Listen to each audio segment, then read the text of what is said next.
Welcome to Tasty Samayal. Hello foodies. நம்ம இப்போ ஒரு பொடிமாஸ் ரெசிபி தாங்க செய்ய போறோம். பொதுவா எல்லாருக்குமே தெரிஞ்ச பொடிமாஸ் ரெசிபி தான் இது. இருந்தாலுமே அது பெர்ஃபெக்ட்டா வரதுக்கு என்ன டிப்ஸ் எல்லாம் ஃபாலோ பண்ணனும் அப்படிங்கறது நம்ம இந்த வீடியோல பாத்துருவோம். நல்ல உதிரான சூப்பரான சாஃப்ட்டான வாழைக்காய் பொடிமாஸ் எப்படி செய்யறதுன்னு பாத்துறலாம். ஒரு பாத்திரத்துல தண்ணி ஊத்திட்டு தண்ணி நல்லா கொதிக்க வச்சிருங்க. அந்த கொதிக்கிற தண்ணியில தோல் எல்லாம் எடுத்துட்டு இது போல துண்டுகளா கட் பண்ண வாழைக்காய் சேர்த்துட்டு ஹை ஃப்ளேம்லயே வச்சு வேக விடலாம். இதுல இந்த வாழைக்காய்க்கு தேவையான அளவு உப்பு சேர்த்துட்டு கலர் உங்களுக்கு வேணும்னு நினைச்சீங்கன்னா மஞ்சள் பொடி 1/4 டேபிள்ஸ்பூன் சேர்த்து கலந்து விட்டுடுங்க. இதை விட சின்ன துண்டுகளா நீங்க கட் பண்ணி சேர்க்கிற மாதிரி இருந்தாலுமே சேர்த்துக்கலாம். ஆனா ஹை ஃப்ளேம்ல வச்சு இது போல நல்லா கலந்து விட்டு வேக விடுங்க. ஒரு 3 ல இருந்து 4 நிமிஷத்துக்குள்ளே இது நல்லாவே வெந்துரும். இது போல ஒரு கத்தி அதுக்குள்ளே விட்டு பாத்தீங்கன்னா சாஃப்ட்டா நமக்கு உள்ளர போகும். அதை வச்சு நம்ம வெந்துருச்சு அப்படின்றத கன்ஃபார்ம் பண்ணிடலாம். அப்படி இல்லைனா ஒரு துண்டை எடுத்து அழுத்தி பார்த்தீங்கன்னா தெரியும். வெந்த பிறகு இதை எடுத்து வடிகட்டி தனியாக எடுத்து வச்சுருங்க.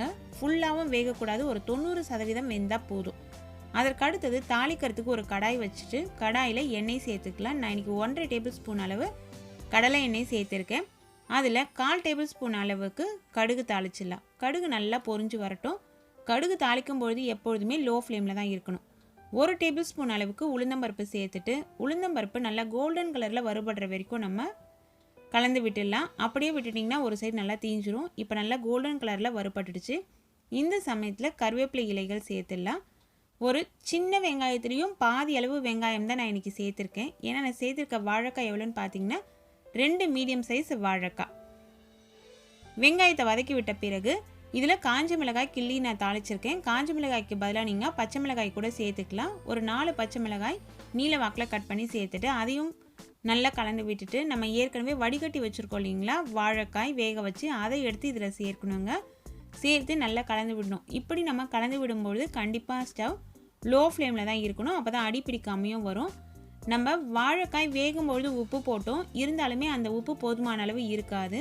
அதனால் இப்போ கொஞ்சம் உப்பு இதில் சேர்த்துட்டு தேங்காய் துருவல் சேர்த்துக்கலாம். தேங்காய் துருவல் நமக்கு எவ்வளோ ஃப்ளேவர் பிடிக்கும் அப்படின்றதுக்கு ஏற்றாற் போல் நீங்கள் 3 டேபிள்ஸ்பூனோ இல்லை 4 டேபிள்ஸ்பூனோ சேர்த்துக்கலாம். தேங்காய் துருவல் நிறைய நம்ம சேர்க்கும்பொழுது இதனோட சுவை நல்லா கூடுதலாக தான் இருக்கும். தேங்காய் துருவல் சேர்த்து இது போல் நல்லா கலந்து விடுவோம். அதே சமயத்தில் தேங்காய் துருவல் சேர்த்த பிறகு ஒரு 3 நிமிஷத்துக்குலாம் ஸ்டவ்வை சுவிட்ச் ஆஃப் பண்ணிடணும். ஸ்டவ்வை சுவிட்ச் ஆஃப் பண்ண போகிறோம் அப்படிங்கிற சமயத்தில் பொடியாக கட் பண்ண கொத்தமல்லி இலைகள் சேர்த்து கலந்து விட்டுடலாம். அந்த சூட்லேயே கொத்தமல்லி இலைகள் நல்லா கொஞ்சம் கலர் மாறிடும், கலந்து வந்துடும். கொத்தமல்லி இலைகள் சேர்த்து நிறைய நேரம் நம்ம வேக விட்டால் அதனோட வாசனையும் போயிடும், கலரும் மாறிடும். இப்போ நல்லா உதிரான சூப்பரான வாழைக்காய் பொடிமாஸ் ரெசிபி ரெடி ஆகிடுச்சிங்க. எவ்வளோ பர்ஃபெக்டாக உதிராக இருக்குது பாருங்கள். ஒன்றோட ஒன்று ஒட்டாமல் சாப்பிட்றதுக்கும் ரொம்ப டேஸ்டியாக இருக்கும். அதே சமயத்தில் சாஃப்டாக இருக்கும். காரக்குழம்பு, ரச சாதம், ஈவன் சாம்பார் சாதத்துக்கெலாம் கூட ரொம்பவே மேட்ச் ஆகக்கூடிய ஒரு பொடிமாஸ் ரெசிபி தான் இது. நீங்களும் உங்கள் வீட்டில் ட்ரை பண்ணி பாருங்கள். ட்ரை பண்ணி பார்த்துட்டு எனக்கு கமெண்ட்ஸில் சொல்லுங்கள். Thank you friends.